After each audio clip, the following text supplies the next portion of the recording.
My wife wiped out 47,000 of our savings the day after I deployed, then sent me divorce papers by email at 0300 in Kandahar. That betrayal hit harder than any IED blast I'd ever faced. I'm Staff Sergeant Nathan Briggs, 42, of the 82nd Airborne. 4 months into this deployment, I thought I'd seen the worst life could throw at me. I was wrong. Before first light, I opened my laptop and saw the subject line, "Let's be adults about this." The email body was 3 sentences. Becky's filed for divorce. Our joint accounts are empty. I've moved on. No explanation, no apology. Just her name at the bottom. I closed the laptop, took a shower in the communal stall, and suited up for patrol like nothing happened. I didn't tell a soul. Military guys know when to leave things alone. But inside, my world was burning. That night in the bunk, my roommate Wilson looked up from his book. "You good, man?" he asked. "Yeah," I said. "Just stuff back home?" He nodded and went back to reading. I lay awake plotting. I'd noticed Becky growing distant for months. Late nights at the dental office, new gym clothes she never wore, whispered phone calls. I'd trusted her, and I'd been wrong. Quietly, I moved my birth certificate, marriage license, house deed, and military benefits paperwork into a storage locker under my mother's name. I opened a secret bank account and funneled part of my pay into it. Nothing drastic. Just enough to ensure I wasn't starting from zero. 2 days after the email, I checked our joint savings. 22,37 left. 47,000 gone. Transferred out. I felt calm, not angry. This was no longer about emotion, it was strategy. I texted my lawyer friend James. Need legal help. Discreet. Urgent. He called within the hour. We agreed no confrontation, build the case with evidence. Under cover of darkness 2 weeks later, I flew back to Spokane under an alias. I filed a police report for fraud, met the bank's loan officer to expose the forged refinance application, and recorded every step. I filed a notice at the county clerk's office blocking any property changes without my consent. That night, I watched our house on a street camera feed. Becky's car sat idle. Her new boyfriend's truck was gone. She was trapped in her own scheme, and I had all the proof. Life in Spokane under an alias felt surreal, like I was living someone else's nightmare. I rented a tiny room above a laundromat, paid in cash. Each morning I walked the quiet streets, sipping coffee and thinking 3 steps ahead. Becky had no idea I was back. That advantage was everything. First order of business, trace the money. James had subpoenaed bank records, and within days we had a clear map of transfers. Small amounts at first. Hundreds here, thousands there, starting the day after I deployed. The big hit, the 47,000, went through a shell account in Boise. From there it dispersed to at least 3 more accounts tied to names I'd never heard. Next, leveraged the VA loan. The refinance application was forged, but the lender hadn't checked my signature against the DMV file. I met the loan officer, Mr. Hansen, at a coffee shop near the base. He was embarrassed, apologetic. Together, we drafted the fraud affidavit. He agreed to freeze any pending disbursement and notify the title company. No one could sell or encumber the house now without my sign-off. Meanwhile, I watched Becky's patterns. Security cameras I'd installed 6 months earlier. Just routine. I'd told her, we're streaming to the cloud. I scrolled through footage her boyfriend, Jeremy, lounging on my couch wearing my Seahawks sweatshirt, Becky giggling as she loaded boxes into his truck. One evening, she handed him a stack of papers. Divorce decree drafts, refinance docs, new house keys. They were in deep. I compiled clips into a folder, time-stamped and labeled. This was Exhibit A. I forwarded it to James with the subject line, "Proof positive." He replied, "Beautiful. We're ready for the next move."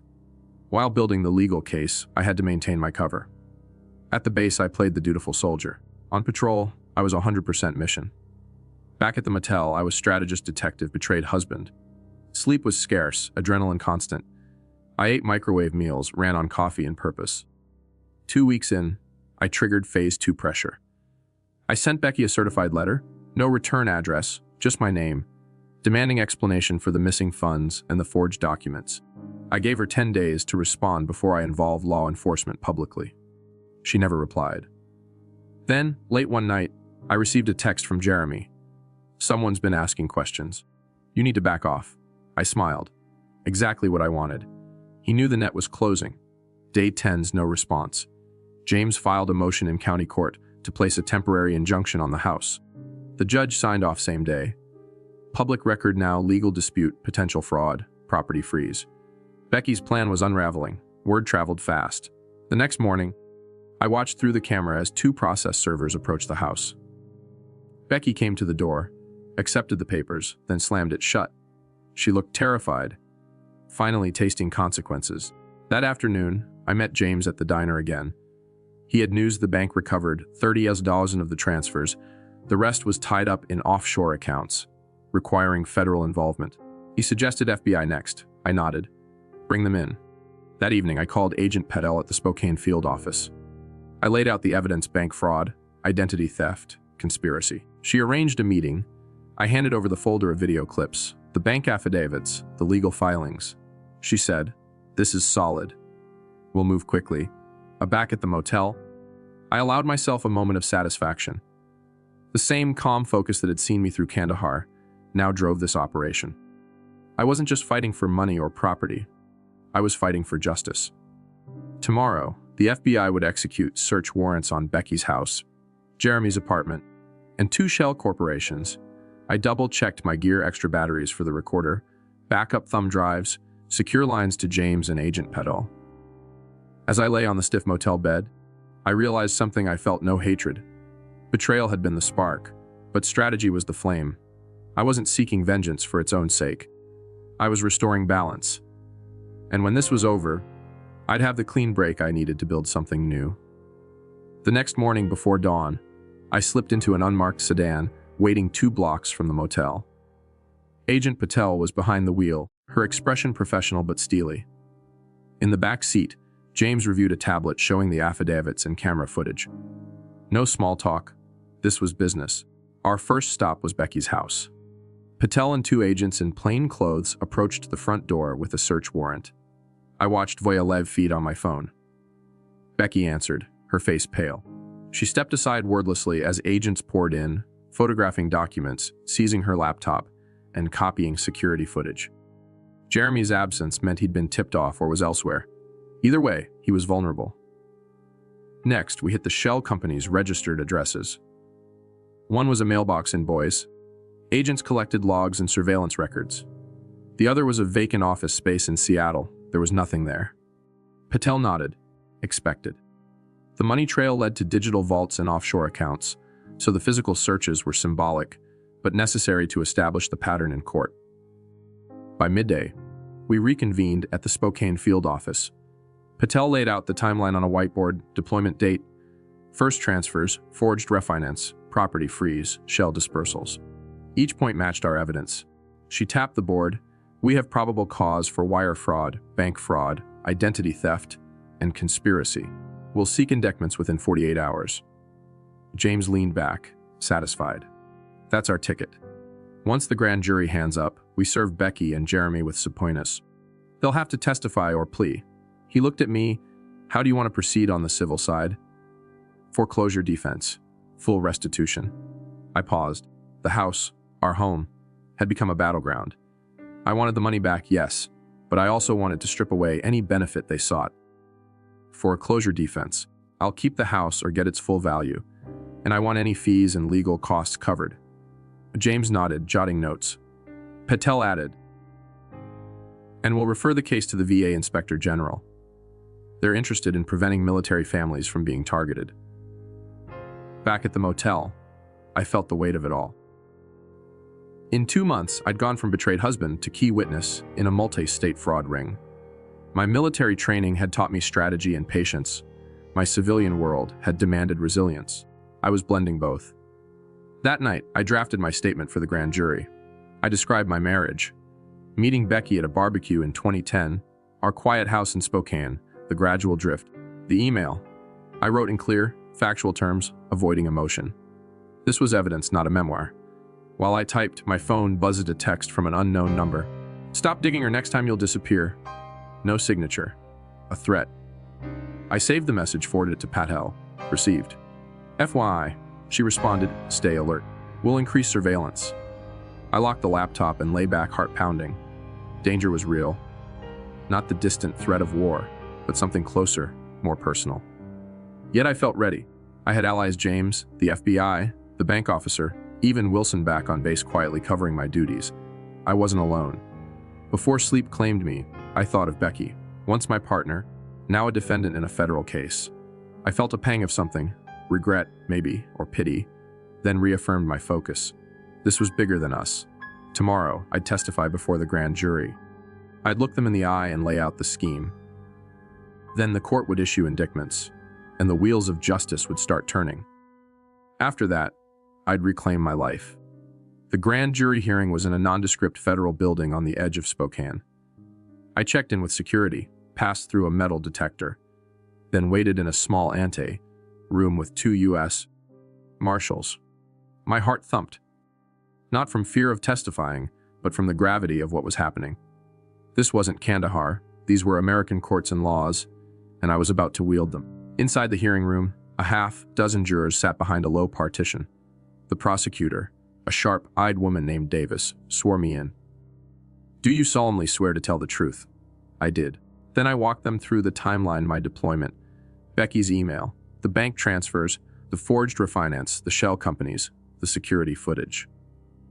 I spoke calmly, sticking to facts and dates. I watched jurors lean forward at key points, Becky's first small withdrawal, then the $47,000. Their eyes widened when I described the forged signature on the VA loan. By the time I finished, the foreperson nodded. Moments later, the prosecutor quietly congratulated me. They'll vote to indict. A week later, Becky and Jeremy were formally charged. The press picked up the story. Airborne sergeant's wife accused of multi-state fraud ring. I kept a low profile but allowed James to share a statement. My client pursued every reasonable step to resolve this privately. When faced with blatant fraud, he did what any service member would. He defended his family's assets and sought justice. Social media buzzed. Many praised my restraint, others questioned the marriage. I didn't care. The law was on my side. Meanwhile, I prepared for the civil hearing to determine the house's fate. I gathered appraisals, repair records, and testimony from neighbors about the property's condition. I wanted to prove that the house's market value exceeded the fraudulent refinance amount, and that I deserved every dollar of equity. James filed motions to recover legal fees and damages for emotional distress. He called it comprehensive make whole package. I called it setting things right. On the day of the civil hearing, I sat next to James in a courtroom packed with spectators. Becky appeared, gaunt and nervous, flanked by her attorney and Jeremy.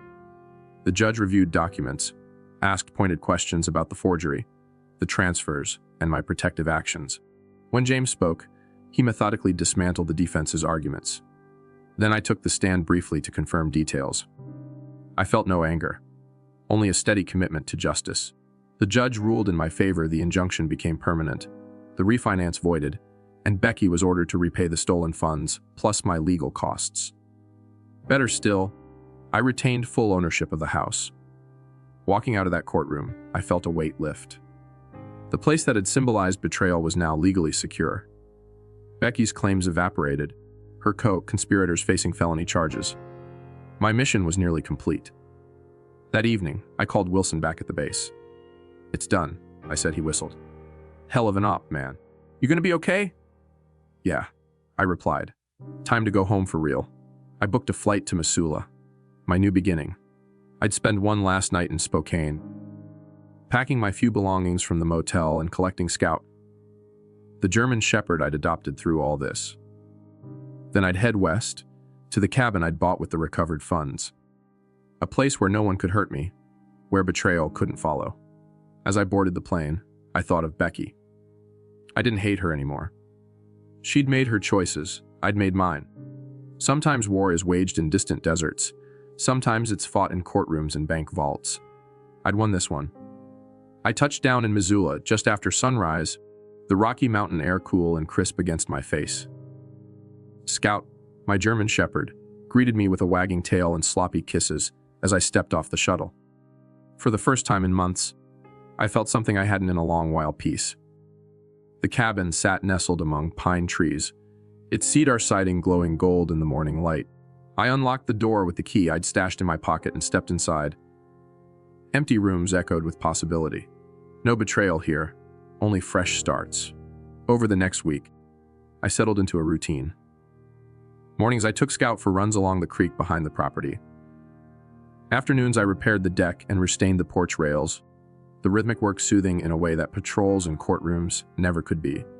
Evenings I cooked simple meals and watched the sun dip behind the hills. Legally, everything was wrapped up. Becky's restitution payments began on schedule. Jeremy and Daniel Spencer were serving time, their pleas sealing the conspiracy's fate. The FBI notified me that thanks to my case, 11 other military families would be made whole. Agent Patel called it one of the cleanest operations we've ever seen, a testament to meticulous planning and patience. Emotionally, I was unburdening myself. I wrote in a journal, something I'd never done in Kandahar, about the sting of betrayal and the clarity of purpose it gave me. I acknowledged the anger, let it out on the wood with each stroke of the deck sander, then watched it wash downstream with the creek's current. One afternoon, James flew in to visit. We sat on the porch with cold beers, Scout at our feet. "You okay?" he asked. "I am now," I replied. "I fought a war over there and another here. This one ended with justice, not death." He nodded. "You turned the tables better than anyone I know." We talked about the future. I planned to convert the cabin into a small woodworking shop, custom furniture for locals. The VA benefits would cover my living expenses. The reclaimed equity would seed the business. I felt excited in a way I hadn't felt since before Kandahar. That night, as I lay in the quiet dark, my phone buzzed with a message from an unknown number. I hesitated, then opened it. "Thank you. Because of you, we saved our home too?" M, a fellow service spouse from one of the other cases. I stared at the screen, a lump in my throat. The ripple effect of my choice, choosing strategy over confrontation, had saved more than my own future. It had helped strangers rebuild theirs. I typed back, "Glad I could help. Keep fighting." Then I set the phone aside. Over the next months, orders came through for my official Army retirement ceremony. 2 decades of service, culminating not in combat medals alone, but in a hard-won victory on the home front. My unit flew me home one last time. My brothers in arms saluted as I marched across the parade field. They cheered when I laid my beret on the veterans' flag, draped table. I caught Wilson's eye in the crowd. He nodded with pride. Afterward, I returned to Missoula. The cabin had become more than a retreat, it was home. I opened the woodworking shop in an old barn on the property. Scout curled by my feet as I sanded a maple tabletop. Clients came for custom pieces, rocker chairs, live edge tables, all stamped with the story of resilience that built them. Sometimes I thought of Becky. I wondered if she'd rebuilt her life, if she ever felt remorse. But those thoughts were fleeting. The past had served its purposes, shaping me, testing me, then releasing me. I'd claimed justice without malice, closed that chapter with strategy, not spectacle. One bright morning, I drove into Missoula for coffee. At the cafe, I spotted a woman across the room watching me. She smiled and waved. It was the client whose home I'd saved indirectly through the fraud case. She mouthed, "Thank you," and held up a small handcrafted box, a gift for me. Inside lay a handwritten note. For the man who fought for us when he didn't have to. I felt a warmth that had nothing to do with betrayal or revenge. It was gratitude, connection, closure. I walked back to the cabin along the creek, the box in my jacket pocket. Scout bounded ahead, chasing fallen leaves. I paused on the small footbridge and looked downstream. The water rushed over rocks, carrying away fragments of the past. Ahead lay open fields, tall pines, and a sky that promised more chapters, ones I would write on my own terms. I had won far more than money or property. I'd reclaimed my agency, my trust in justice, and my faith in new beginnings. And that was a victory no one could take from me.